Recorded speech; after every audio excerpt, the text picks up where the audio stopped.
అనగనగా ఒక పల్లె పక్కన ప్రవహించే నది. ఆ నది ఎప్పుడూ స్వచ్ఛమైన నీటితో నిండిపోయి ఉండేది. అందులో ఎన్నో రంగుల చేపలు తేలియాడుతూ ఉండేవి.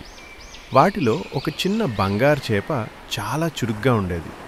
ఆ నది తీరంలో రామయ్య అనే జాలరు ఉండేవాడు. ప్రతి ఉదయం అతను తన వల తీసుకొని నదిలో చేపలు పట్టేవాడు.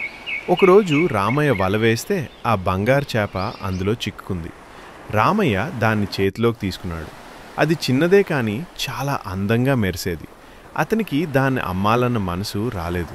కాస్త జాలిపడి దాన్ని మళ్ళీ నీటిలో వదిలేశాడు.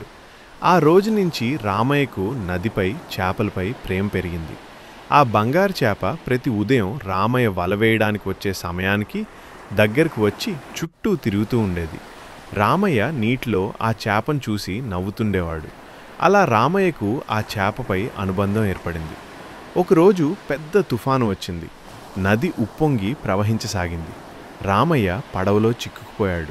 ఆ సమయానికి ఆ బంగారు చేప పెద్ద గుంపు చేపలతో కలిసి రామయ్య పడవ చుట్టూ తిరిగి అతన్ని ఒడ్డుకు చేరేలా చేసింది.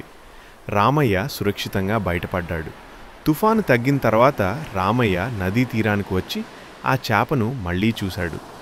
హృదయం నిండా కృతజ్ఞతతో చూసి, "నువ్వు నా ప్రాణం కాపాడావు, నీకు కృతజ్ఞతలు" అని మనసులో అనుకున్నాడు.